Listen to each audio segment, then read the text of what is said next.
요한계시록을 보면 소아시아 7교회가 등장을 합니다.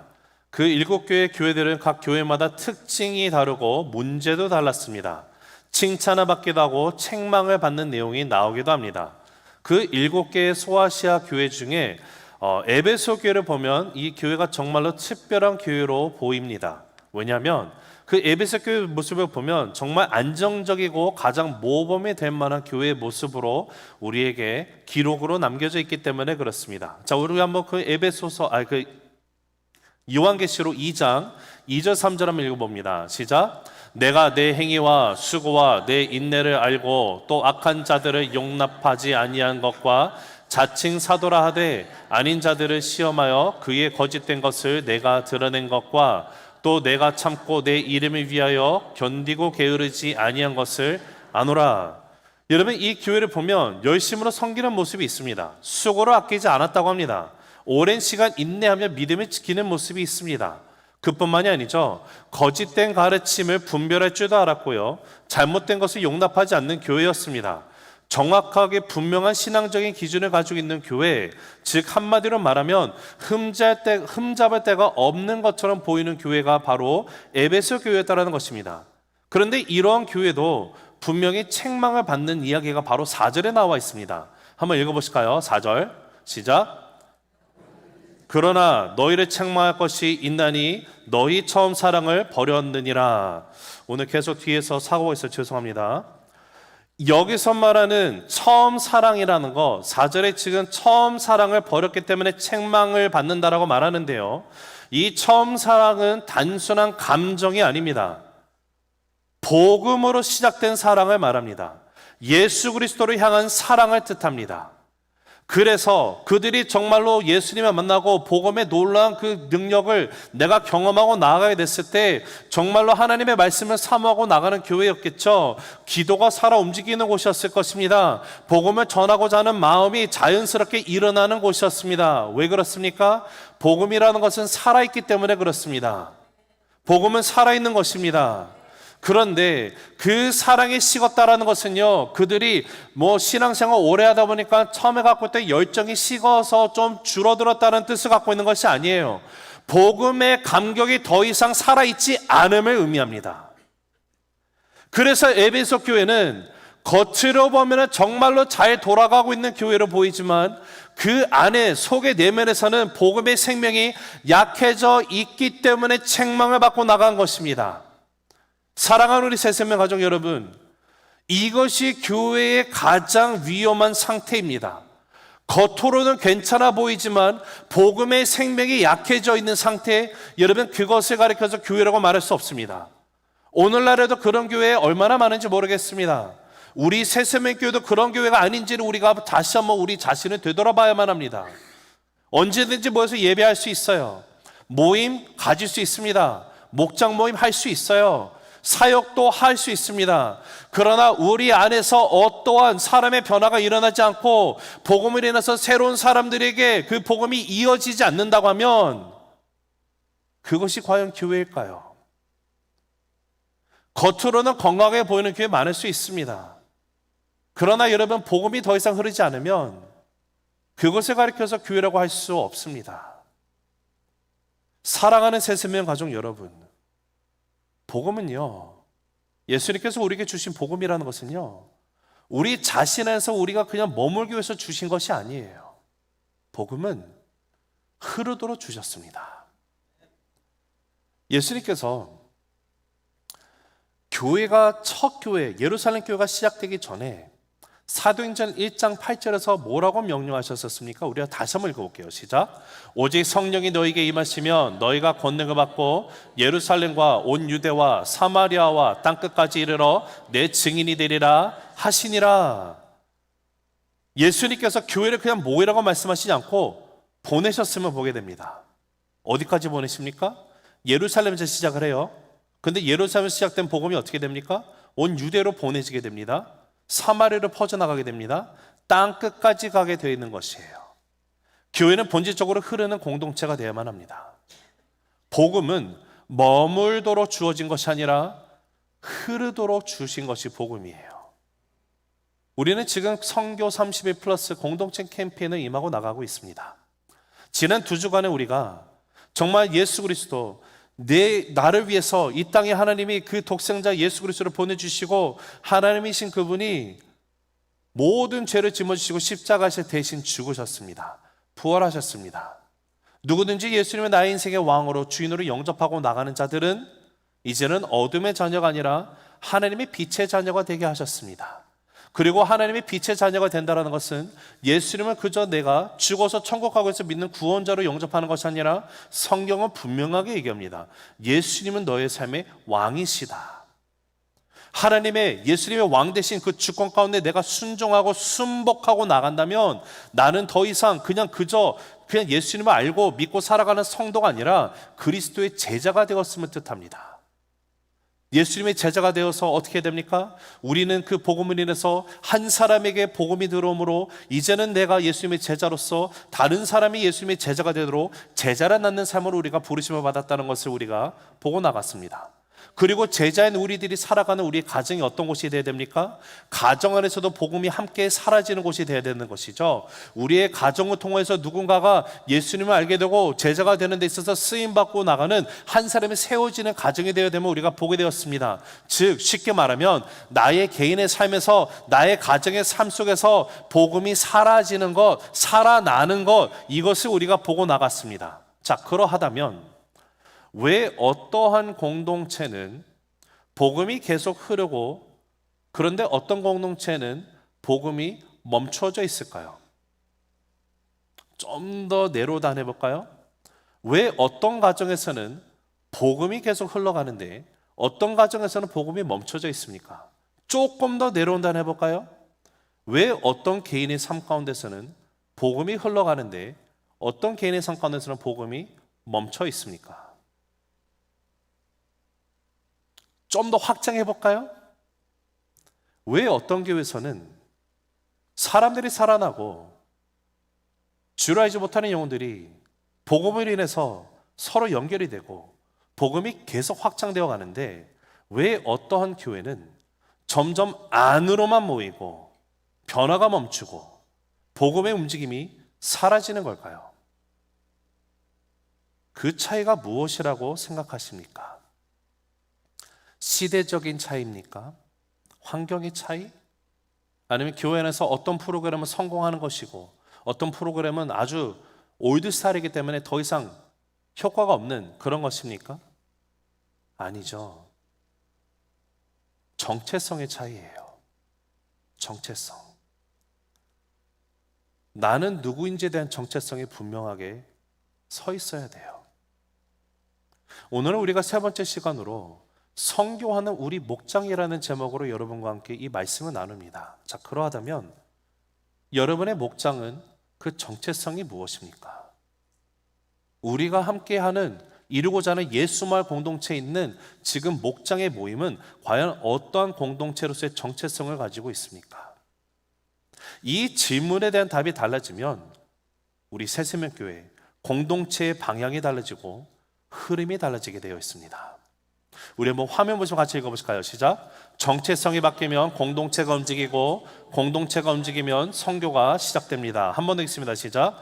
정체성이 바뀌면 공동체가 움직이고 공동체가 움직이면 선교가 시작됩니다. 여러분, 분명히 복음은 한 사람에서 시작이 되어서 가정으로 복음이 흘러가게 됩니다. 그리고 가정에서만 머무는 것이 아니라 그 복음은 또 끝끝내 공동체로서 흐르게 되어 있습니다. 내가 예수님을 나의 삶의 주인으로 구원자로 영접하고 나가는 순간, 왕으로 내가 영접하고 나가는 순간 우리는 교회라는 그리스도의 몸으로 부르심을 받게 됩니다. 우리의 가정들은 다른 환경에서 자라고 나갔지만 우리의 배경 출신은 다르지만 우리가 복음을 해서 하나가 되는 역사가 일어나게 됩니다. 그리고 예수 그리스도의 복음을 해서 우리가 주 안에 형제 자매 한 가족이 된다는 것을 우리가 알고 있죠. 자, 그러하다면 복음이 한 사람에서 시작돼서 가정을 지나 공동체로 흘러가게 되어 있는데 그 공동체 안에서 복음은 어떻게 실질적으로 움직이게 될까요?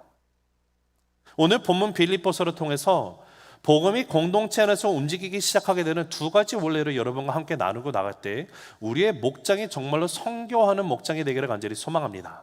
자, 첫 번째 같이 읽어볼게요. 시작. 목장은 복음이 연결되는 공동체다. 한 번 더 읽습니다. 시작. 목장은 복음이 연결되는 공동체다. 우리 한번 5절 읽어보실까요? 시작. 너희가 첫날부터 이제까지 복음을 위한 일에 참여하고 있기 때문이라. 자, 여기 참여하다, 여기 참여라는 헬라어의 단어는 코이노니아가 쓰여 있습니다. 우리가 코이노니아를 생각하면 어떻게 이것을 해석하고 나가죠? 그냥 교제라고 생각을 하지 않습니까? 자, 그런데 코이노니아 그 단어 뜻을 제가 지난번에 말씀드린 것처럼 그냥 함께 모여서 뭐 교제하다 아니면 단순히 뭐 돕는다 이런 의미가 아니라 같은 사명에 참여하는 것, 같은 사명에 묶여 있는 것, 같은 사명과 함께 살아나가는 것을 의미하는 것이 코이노니아입니다. 다르게 말하면 빌립보 교회는요, 복음을 그저 듣고 받아들인 그런 공동체로 있었던 것이 아니라 복음으로 연결이 되어 있는 그리스도의 몸으로 존재하고 있었다는 것을 우리가 알게 됩니다. 자, 이 연결이 어떻게 시작되는지 그 시작점을 다시 한번 생각해 보면, 지난 시간에도 제가 언급했기 때문에 모든 디테일은 나누지 않겠습니다만, 사도행전 16장에 가서 빌립보 교회의 시작이 루디아 여인의 집에서 시작되었음을 우리가 보게 됩니다. 자, 우리 한번 14절 읽어볼게요. 16장 시작.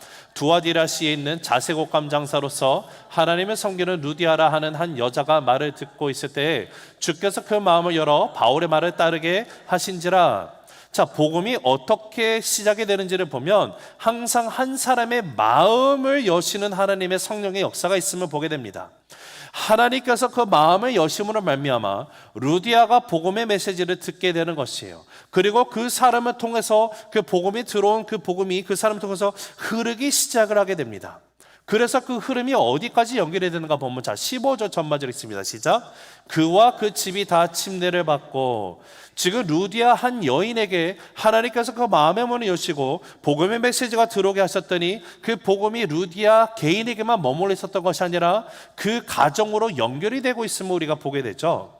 자, 이 루디아의 가정이 예수님을 영접함으로 그 모든 가족원들이 예수님을 믿고 침례를 받았습니다. 그 후에 또 다른 사건들이 등장하고 있는데, 귀신 들린 여자아이를 바울과 실라가 가다가 만나서 귀신을 내쫓습니다. 그랬더니 이 귀신 들린 여자가 점을 치는 능력이 있었는데 그 주인이, 이 여자 종을 데리고 있는 그 주인이 더 이상 이 여자아이가 점을 못 치니까 어떻게 합니까? 열이 받죠. 돈이 끊겼거든요. 그래서 바울과 실라를 감옥에 넣습니다. 매질을 당했습니다. 근데 바울과 실라가 한밤중에 어떻게 합니까? 그들이 깨어서 주 앞에 기도하며 주님을 찬송하고 나갑니다. 그랬더니 지진이 일어나면서 옥문이 열리고 그들이 차고 있던 모든 족쇄가 풀리게 됩니다. 근데 성경을 보면 참 재미있는 것이, 그때 이 옥문을 지키고 있는 간수가 있었는데 성경은 그 간수가 졸고 있었다 아니면 자고 있었다는 것을 우리가 알려주죠. 근데 지진이, 옥문이 열릴 정도의 지진이 일어났으니 얼마나 놀라서 화들짝 놀라 일어났겠습니까? 깨어서 와서 봤더니 옥문이 다 열려 있는 것을 보는 순간 어떻게 해요? 모든 죄수들이 도망갔구나. 그래가지고 스스로 자기 목숨을 끊으려고 합니다. 왜 끊으려고 했을까요? 로마 법상 만약에 옥문을 지키는 간수가 죄수 한 명을 놓치게 된다? 그러면 모든 책임은 그 간수가 지게 되어 있어요. 근데 게다가 더 졸다가 그랬다? 그러면은 목숨을 보지할 수가 없을 겁니다. 그런 상황 가운데 바울과 실라가 급하게 말리면서 우리 모두 여기 따라가면서 네 목숨을 해하지 말라고 합니다. 근데 정말로 신기한 거는요, 이 간수가 바로 이어서 어떤 얘기를 하냐면 바울과 실라 앞에 무릎을 꿇으면서 내가 어떻게 해야만 구원을 얻겠습니까? 라는 질문한 것이 참 신기해요. 그때 바울의 답이 31절에 나와 있는데 읽습니다. 시작. 이르되 주 예수를 믿으라 그리하면 너와 내 집이 구원을 받으리라 하고. 예수 그리스도를 믿어라 그러면 너와 너의 집이 구원을 받으리라. 그리고 결과가 어떻게 되는지 33절 읽어보실까요? 시작. 그 밤 그 시각에 간수가 그들을 데려다가 그 맞은 자리를 씻어주고 자기와 그 온 가족이 다 침례를 받은 후. 자, 여기서도 동일한 흐름이 반복되고 있으며 보죠. 복음이 먼저 개인에게 들어왔습니다. 성령님의 마음을 열어주심으로 말미암아 복음이 들어오게 됐어요. 자, 다시 말씀드리지만 여기 앉아 계신 저와 여러분 모두가 다 한결같이 그 누구도 스스로 예수님을 믿길 원해서 믿는 사람 없어요. 하나님께서 나에게, 성령 하나님이 마음 가운데 나의 마음을 열어주시고 복음의 메시지를 듣고 진짜 말도 안 되는 이 복음의 메시지를 죽어야만 산다라는 이 역설의 십자가의 그 복음을 나로 하여금 듣고 믿게 하신 거예요. 하나님의 은혜를 말미암아 내가 구원을 얻게 된 거예요. 받게 된 거예요. 근데 그 복음이 개인에게만 흘러있는 것이 아니라 머무는 것이 아니라 지금 이 간수도요 개인에서 가정으로 흘러가게 되는 것을 보게 됩니다. 자, 이 두 가정이 어떻게 됐을까요? 성경은 직접적으로 이들이 모여서 교회가 되었다라고 말하지는 않습니다. 그러나 문맥상 매우 자연스럽게 이어지고 있음을 보게 됩니다. 거의 모든 학자들이 이 가정, 루데의 가정과 간수의 가정, 거기다 플러스 귀신 들렸던 이 여종이 함께 모여서 빌립보 교회의 창립 멤버가 되었다라고 말을 합니다. 복음은 개인에서 멈추지 않고 반드시 가정으로 그리고 더 나아가서는 공동체로 이어지게 되어 있어요. 자, 사랑하는 우리 세수명 가족 여러분, 무엇이 교회를 교회로 만듭니까? 교회는 단순히 사람이 모여서 교회가 되는 것이 아니에요. 교회는 복음으로 연결되는 공동체가 될 때 교회가 되면 믿으시기 바랍니다. 자, 그러면 동일선상에서 우리가 목장으로 모임을 갖고 나갑니다. 목장은 무엇입니까? 무엇이 목장을 목장으로 만듭니까? 4-5 가정들이 함께 모였을 때 그것을 목장이라고 말할 수 있습니까? 만약에 그것이 목장이라고 한다면 세상에서 모이는 사교적인 모임과 다를 것이 무엇입니까? 목장 또한 복음으로 연결될 때 목장이 됩니다. 목장은 복음이 연결되는 자리입니다. 하나님의 말씀으로 연결되는 곳이 목장입니다. 예수 그리스도가 주인 되시고 우리의 목장의 주인도 예수님 한 분이시면 우리가 바라보며 우리의 삶이 연결될 때 목장이 되는 것입니다. 그리고 이전에는 내가 정말 세상에 거 무엇을 먹을까, 무엇을 입을까, 무엇을 마실까 이러한 기도 제목들만 구구절절 내놓고 나가는 그런 목장으로 있었고, 그냥 수박 겉핥기식으로 그냥 이런 표현이 필요한 것들, 뭐 건강 문제, 자녀 문제, 뭐 부부관계, 뭐 직장 이런 것만 기도 제목을 나누고 나갔던 그런 곳이었더라면 정말로 실질적으로 우리가 정말로 목장의 정체성이 무엇인지를 온전히 깨닫고 나갈 때 우리는 기도도 달라지게 되어 있어요. 이제는 정말 기도로 하나 연결이 되는 그것을 경험하게 되는데 어떤 기도를 드리게 될까요? 성령 하나님의 능력 가운데 붙들림 받아 기도하는 역사가 일어나게 됩니다.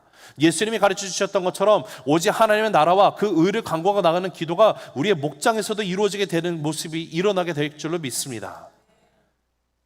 여러분, 그래서 목장이라는 것은 그저 우리가 모여서 밥 먹고 수다 떨고 그렇게 나가는 곳이 아니에요. 목장은 복음이 실질적으로 살아 움직이는 자리가 되는 곳이에요. 1세기, 2세기 교회들의 모습을 보면 예를 들어서 예루살렘 교회나 안디옥 교회 같은 경우는 이렇게 좀 인스티튜셔널라이즈 된 교회라고 말할 수 있을 것입니다. 그런데 교회가 그런 예루살렘과 안디옥과 같은 교회도 있었지만 또 많은 교회들은요 가정에서 교회가 되었던 것을 우리가 보게 돼요. 자, 제가 여기서 한 가지 여러분에게 정확하게 말씀드려야 될 것이 있는데, 간혹 가다가 초대교회는 가정교회였다라고 말하는 거 들어보셨죠? 맞는 말이고 틀린 말입니다. 초대교회에는 가정교회도 있었다가 맞는 말이에요. 가정교회만이 교회가 아니에요. 자, 그런데 로마서 16장 5절 한번 볼게요. 자, 읽습니다. 시작. 또 저희 집에 있는 교회도 문안하라. 자, 고린도전서 16장 19절도 보면 아시아의 교회들이 너희에게 문안하고 아굴라와 브리스가와 그 집에 있는 교회가 주 안에서 너희에게 간절히 문안하고, 여기 보면 저희 집에 있는 교회, 그 집에 있는 교회, 그러니까 건물을, 예를 들어서 예루살렘 교회나 안디옥 교회처럼 어떤 건물을 중심으로 이렇게 모이는 큰 교회의 모습이 만이 교회가 아니라 가정에서도 교회로서 그들이 모이고 있음을 보게 되는 것을 우리가 보게 돼요. 초대교회는 가정과 관계의 연결로 세워져 있는 공동체였다는 것을 보게 돼요. 무엇이 그들로 하여금 관계로서 가정이 함께 연결이 되게 합니까? 복음이에요. 예수 그리스도의 복음. 여러분, 목장은 복음으로 연결이 되어 있는 자리가 되어야 돼요. 가정들이 모여서 그냥 삶을 나누는 것이 목장이 아니에요. 그러하다면 우리가 한번 이런 질문을 한번 해봤으면 좋겠어요. 우리가 함께 임하고 나가는 목장은 서로가 연결이 되어 있는 자리입니까? 아니면 그냥 다른 가정들이 모여서 그저 앉아 있다가 돌아가는 참여 수준에만 머물러 있는 모습입니까? 목장은 참석하는 곳이 아니라 복음으로 연결이 되어 있는 곳이 되어야만 돼요. 우리가 복음으로 진실로 연결이 되어 있다는 것은 이 복음이 내 안에, 우리 안에만 가두어 두는 것이 아니라 복음은 어떤 능력이 있다라고요? 흘러가는 능력이 있다. 목장을 통해서도 복음이 흘러가는 자리가 되기를 우리가 함께 기도하며 그런 목장이 되도록 주님 앞에 간절히 기도하며 함께 그 모습을 만들어가는 우리 새생명교회 되기를 간절히 주의 이름으로 축복합니다.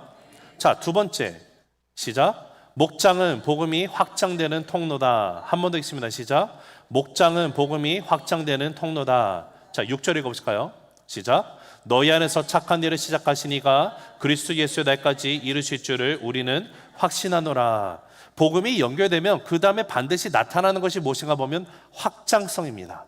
복음에는 확장성이 있습니다. 자, 바울이 빌립보 교회를 향해서 뭐라고 말하는가 봤더니 하나님께서 너희 안에 착한 일을 시작하시니, 하나님께서 너희 안에서 시작하신 일을 반드시 이루신다라고 얘기하고 있어요.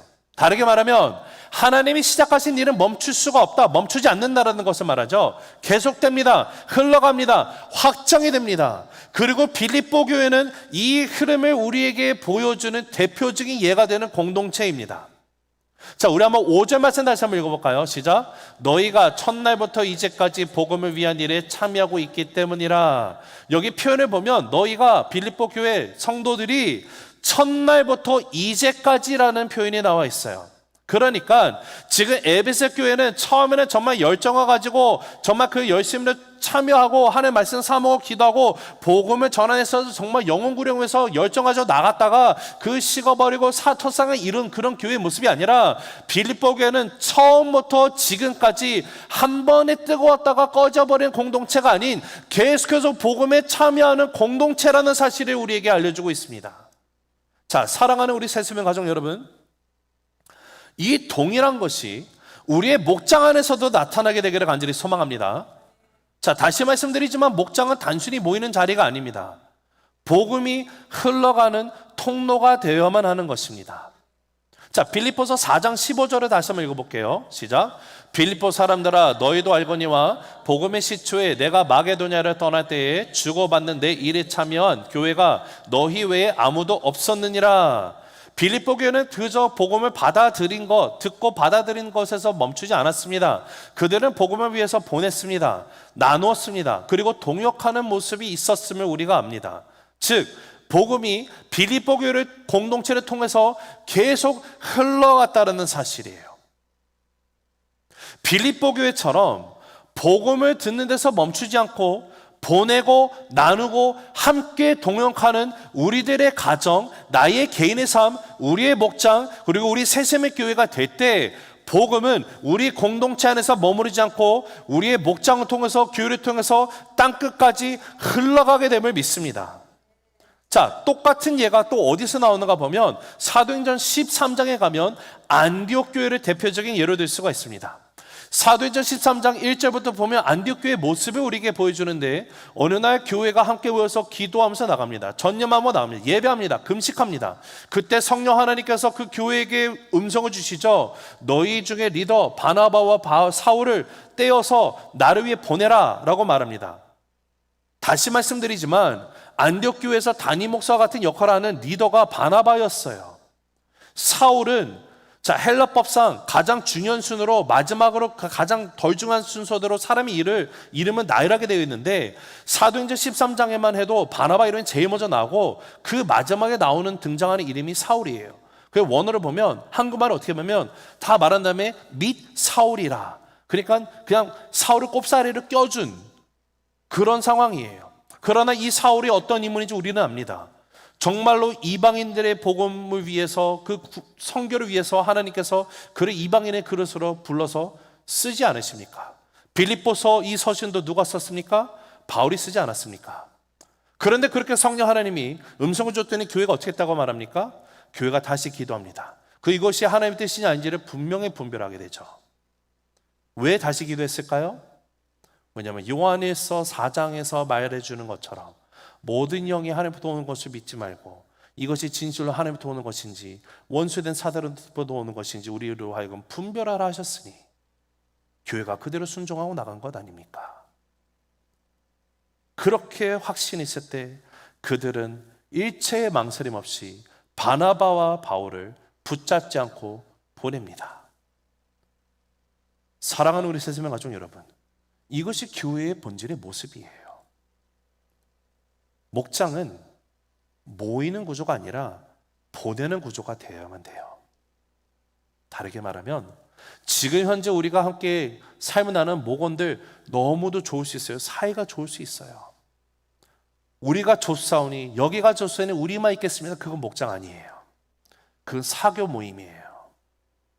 목장은 우리가 더 좋지만 주를 알지 못하는 누군가가 와서 예수님 알게 되는 복음이 흘러가는 통로가 되어야 되는 것이에요. 그리고 목장을 통해서 또 건강한 목장을 보낼 수 있는 그런 목장의 모습이 되기를 간절히 소망합니다. 우리 세스미교회 가운데 목장이 살아나게 되면요 반드시 나타나는 변화가 있음을 믿습니다. 새로운 사람들이 목장으로 연결이 되게 될 것이에요. 믿지 않는 사람들이 복음으로 초청을 받게 될 것입니다. 우리의 기도의 방향이 바뀌게 될 거예요. 무엇을 먹을까 입을까 마실까 이런 것만 기도하는 것이 아니라 먼저 그의 나라와 그의 의를 구하고 나가는 그 기도를 드릴 때 이미 나의 삶 가운데 필요한 모든 것을 아시는 하나님께서 주시기 위해서 예배하고 계시는 그 하나님, 주님께서 채워주실 것을 경험하게 되는 그런 기도로 방향이 바뀌게 될 줄을 믿습니다. 그리고 이를 통하여서 복음이 우리 안에서 머물러 있는 것이 아니라 우리 이 공동체가 바깥을 향해서 나가게 될 줄로 믿습니다. 만약에 이것이 일어나지 않는다면요 그것이 무엇을 의미하는가? 어딘가 막혀있다는 것을 뜻하는 거예요. 흐름이 막혔다라는 거예요. 우리의 몸에 혈관들이 엄청나게 많습니다. 피라는 것은 계속 순환하지 않습니까? 심장에 멎으면 왜 죽습니까? 혈액이 순환이 되지 않기 때문에 죽지 않습니까? 계속해서 순환이 일어나야 되는 거예요. 어딘가 막혀버리면 만약에 팔에 피가 계속 통하지 않아요. 한 달이 됐다고 칩시다. 그럼 어떻게 될까요? 살은 썩어 없어질 겁니다. 그러면 어떻게 합니까? 잘라내야 되죠. 교회도 마찬가지예요. 복음이 안에서 머물러 있으면 그것은 교회라고 말할 수가 없어요. 복음은 계속해서 흘러가야 되는 것이에요. 왜냐하면 복음은 흘러갈 때 능력이 되기 때문에 그래요. 그리고 목장은 복음이 흘러가는 통로가 됩니다. 연결된 복음은 확장되고 흐르는 복음은 사람을 살리게 되어 있어요. 그리고 그 흐름 속에서 선교가 시작이 되는 거예요. 말씀을 맺습니다. 정체성이 바뀌면 공동체가 움직여요. 그리고 공동체가 움직이면 선교가 시작이 됩니다. 하나님께서 우리 새샘교회 예수말 공동체로 허락해 주셨어요. 우리는 목장이라는 이름으로 함께 성도 간의 삶을 나누는 모임으로 나갑니다. 여러분, 목장은 복음이 연결될 때 목장이 되게 되어 있어요. 복음은 1차적으로는 저와 여러분 개개인에게 한 사람에게 주어진 것입니다. 한 사람에게서 시작되어서 이 복음이 내 안에서만 머무는 것이 아니라 가정으로도 퍼지게 되는 거예요. 나와 가장 친한, 가장 가까운 가족부터 친척, 친구, 지인에게 확장돼 가는 것이 복음의 능력이 아닙니까? 그리고 가정에 퍼진 이 복음이 이제는 가정에만 머물러 있는 것이 아니라 더 큰 universal family, 전 우주적인 하나님의 나라 가운데 우리를 가족으로 부르시고 가족의 구성원인 저와 여러분이 이제는 목장이라는 모임으로 우리가 함께 복음으로 연결된 공동체를 이루어 갑니다. 목장은 복음이 확장되는 통로예요. 빌립보 공동체는 복음을 듣는 데서 멈추지 않았습니다. 오늘 말씀 보니까 첫날부터 이제까지 복음을 위해 참여했고 복음을 지속적으로 흘려보내는 교회였습니다. 그래서 그 빌립보 공동체는 복음이 살아있는 공동체가 되었고 기쁨이 있는 공동체가 되었습니다. 복음은 안에 멈춰 있지 않습니다.